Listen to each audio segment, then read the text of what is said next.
Sorry about that. I was myself. Oh, here we go. Hello. Can you hear? No, I don't know. I don't care. You can, if you can hear me, you can hear me.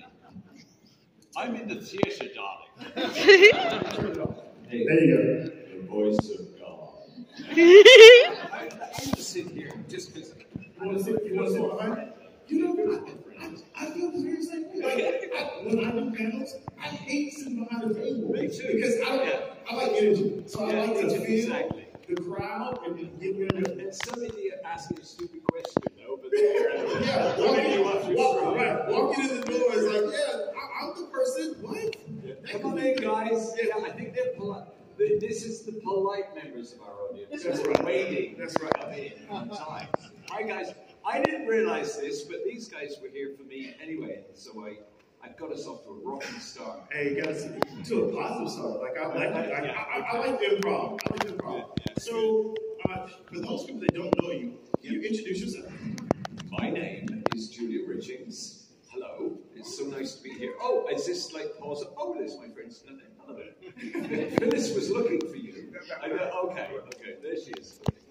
So, this is the second time in Alabama. When was your first time? Muscle Shoals. Yeah. I guess, what was it, 5 years ago? About 5 years ago.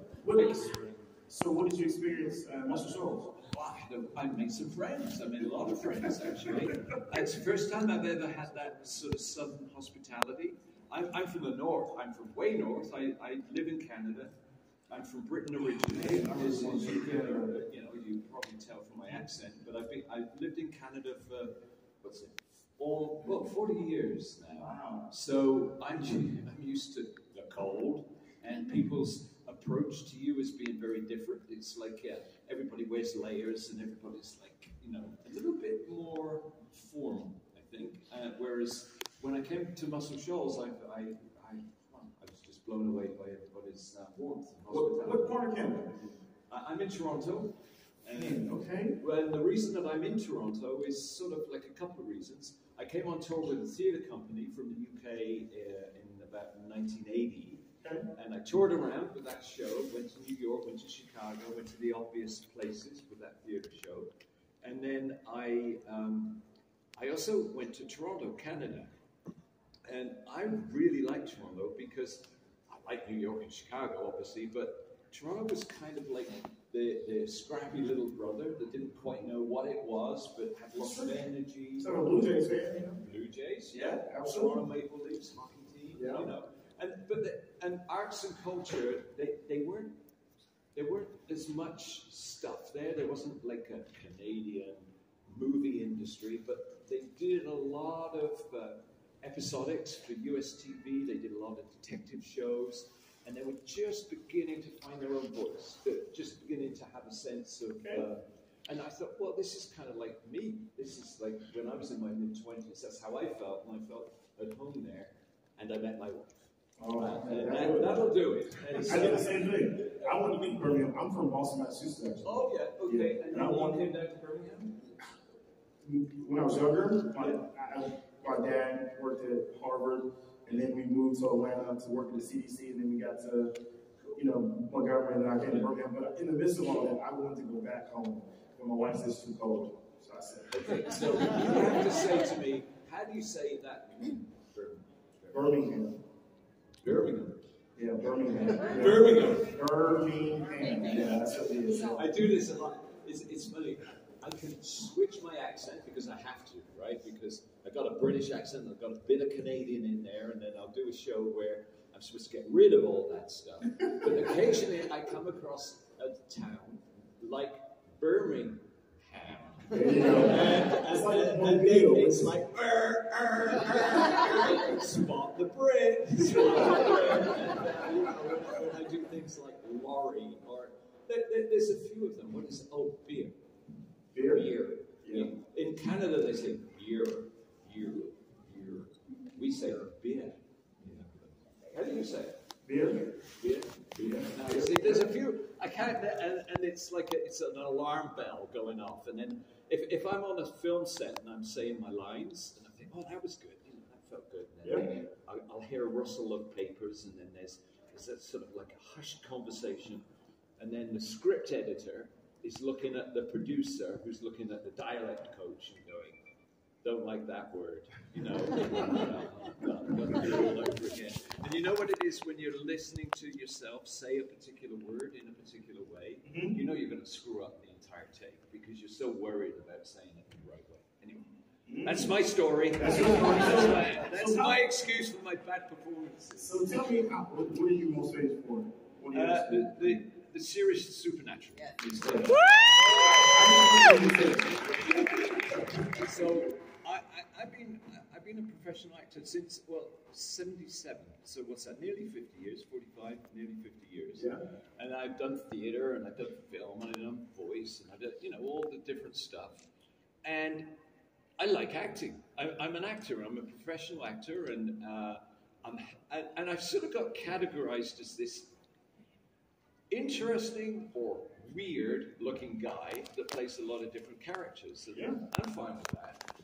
You got to create your niche. Yeah, exactly.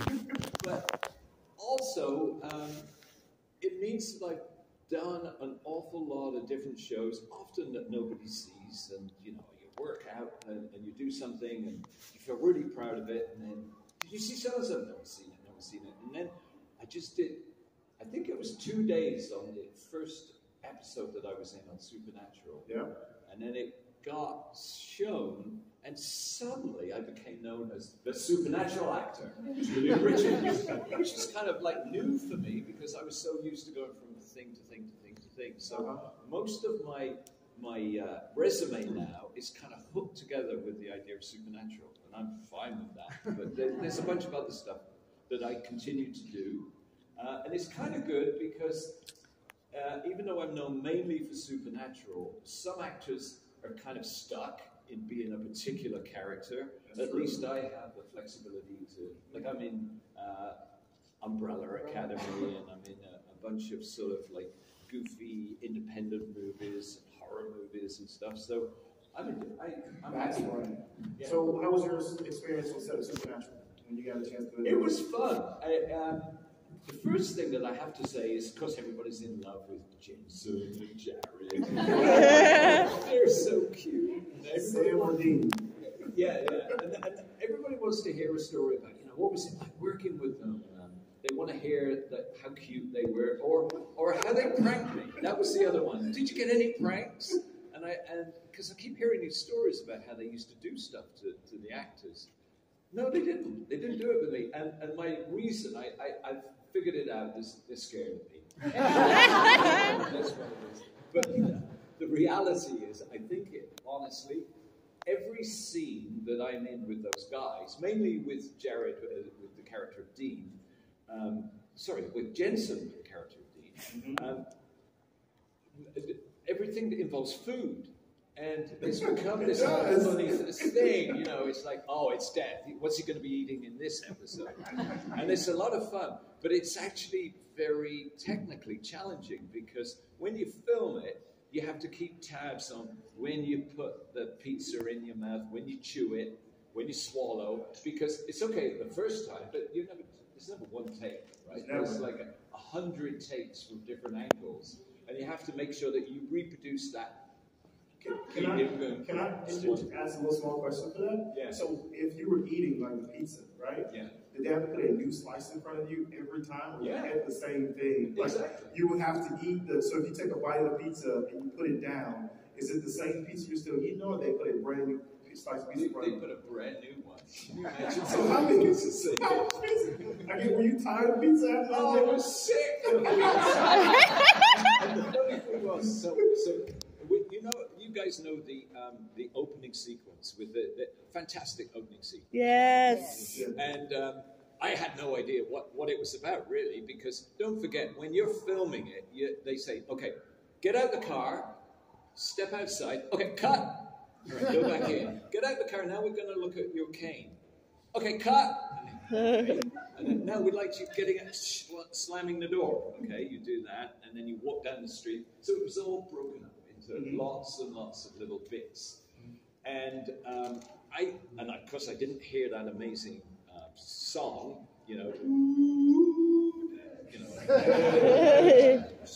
creating the mood. So I had no idea, and I started shooting. I think we did it like just as dawn was coming up, and it was cold, and we did it outside on a lot. And I guess I'd been shooting for about 4 or 5 hours. Then we came inside, and we did the pizza scene. I was starving, hungry. So we sit down, and we do the first rehearsal, and Jensen's there, and we talk a little bit about the scene, and then we start rehearsing it. Because I'm so hungry that I see this beautiful pizza in front of me that's freshly baked, Chicago deep dish pizza. They got a special guy to do it for us, so it was authentic. Yeah. So I get it, and of course during rehearsals, I'm just eating it, and then Jensen reaches across and goes, "You're eating a lot of pizza."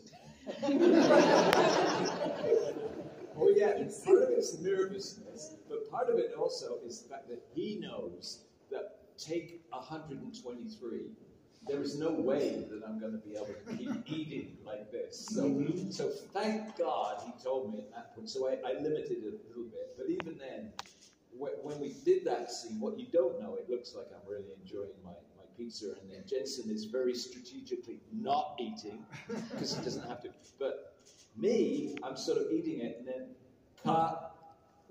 I'm running, and they ended up with a spit bucket. It's probably too much information.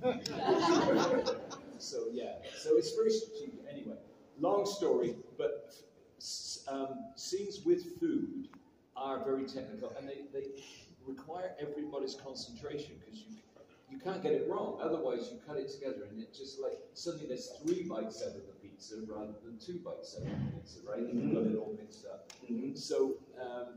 So I think that's why they haven't pranked me. It's that they're concentrating too on doing stuff. Oh, that's pretty cool. There you go. That's my story backwards. So did you watch yourself when you get? Do you normally watch your episodes or movies when you're done doing? Yeah, a bit. It's not great for you. It's okay. Some people take it really seriously and they kind of look at themselves and they analyze it and they go, okay, where could I have been better? Where could I have done that? I'm kind of the more that I kind of look at it going, oh. I don't like looking at myself too much. And as long as there's no disasters and no horrible moments where I'm embarrassed, I just get on with it. Do you have people sending you messages saying, "Oh, you did great," or "You did great"? Yeah, and that's nice. I love conventions because conventions are this whole new for because I'm an old timer, but it's in the last 10 years that we've had this opportunity to meet with fans and to get a sense from our audience of how they appreciate what we do, and directly, like the show that I'm in may be a very important part of somebody's life or growing up or whatever, and that's really gratifying, and it's humbling too because you realize, wow, sometimes I don't take it that seriously, but then people do and appreciate you, so it's really nice, and that for me has been the real discovery of the last 10 years is conventions and fandom and how, and now we're sort of going into cosplay and I walk around here and I see a lot of the voice artists. I don't actually know a lot of these characters because it's sort of like I'm not really up to speed with this stuff, but it's amazing. You're doing you, and you do. So keep up with everything. Yeah. Understand? So with that being said, what was your best? Overall, what was the best experience for you on the set of Supernatural? Other than the pizza was the worst experience, but what was the best experience for you? Well, I think that the thing is that once we'd established that first episode, the writers liked it. They'd given me enough clues to the character for me to have fun. Like, I didn't have to spend that whole episode pretending that I was really tough. Like, the work had been done for me in that montage, in the opening sequence. It's like, you go, we don't mess with this guy, okay? And then Jensen, because of his performance in the pizza parlor, was really acting scared. Like it's no good, like, coming into a scene, and if you're not scared of me, like, it doesn't make me look very strong, but if you're sort of going, oh my God, like this all the time, it really helps. So we established that. So from then on, it was pretty easy. And the writers took what we did and they extended it. So they went, okay, this is working. We'll give Death more food. We'll make it more of a sort of a humorous relationship between the two. Almost like an uncle that's fed up with his nephew. Just to like tweak his ear. Kind of thing, you know? So I started to enjoy it, and I had the confidence that the writers and the producers enjoyed that, and it was working. So all of them from then on in were pretty good. So when did it hit you that you know that you were in? First, it was in Vancouver, right? When they shot it. Yeah. Yeah, because that's what CW normally shoots all their stuff, right?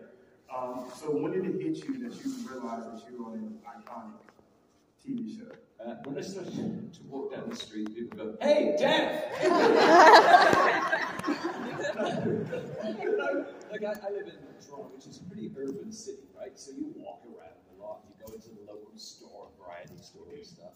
And I would go into the local supermarket, and my wife would be with me, and she'd go, "They're just looking at like there's people doing double takes," and then she started to, and I would just go, keep going. And then she'd go really good at recognizing that people had recognized me, and then she'd go up to them and go, "Did you want a selfie or something?" So it's really cool. All right, but I'll tell you the funniest thing though, was when I started to get recognized as Death, and I started to do supernatural conventions. I did a convention, and I think it was I'm sorry I mixed them up, but I did a convention very close to Dallas and one in Houston. And I think it's the one in Houston where the guests were in the same hotel as the convention center. Okay. And we were up on like the 32nd floor or something. We had to come down to the convention, which was on the ground floor, right? We had a handler with us, making sure that everything was cool. You know, and we press the button from the 32nd floor. We come down, and then on the 30th floor, the guy steps in, business guy. He's very, he's all ready for his day at the office kind of thing.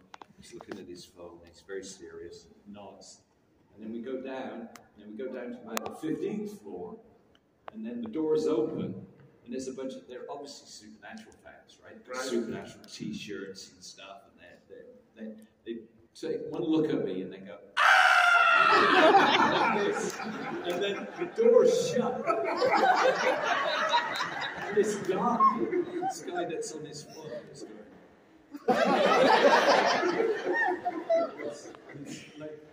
and that was the funniest thing. Figuring out, do I say something to this guy? Did he recognize you? No, he had no idea. But he didn't know whether he would be scared of me or not. What I done to these four young women up on the 32nd floor, whatever. Right. So I began to realize that if ever I'm in a supernatural environment or where there's supernatural fans, I have to tread carefully. So, All right, so this is the moment where Julian will give the crowd an opportunity to ask you a question. So if you guys can line up right there. Question is, spoiler for I think season 10. How was your reaction when you found out that your character was going to be killed off? Or did you not know until you got to that scene? How did I feel? She said spoiler. She used to be. She said spoiler. So go ahead. Yeah. Well, so every actor, whenever they get their script, like when you're going to do a show, whatever show it is, you generally get shown the script a few weeks beforehand, so you can learn the lines and get prepared and all that stuff. So every actor, whether they tell you they do or they don't, they're insecure and they look to the end of the script. He's still alive. Really good. Yeah, because we all know that happens a lot in shows. That people unexpectedly disappear, get murdered, whatever. So, of course, I did the usual thing when I got the script and I went, ooh, that means I died. And then I thought, well, no, I can't die because I'm dead.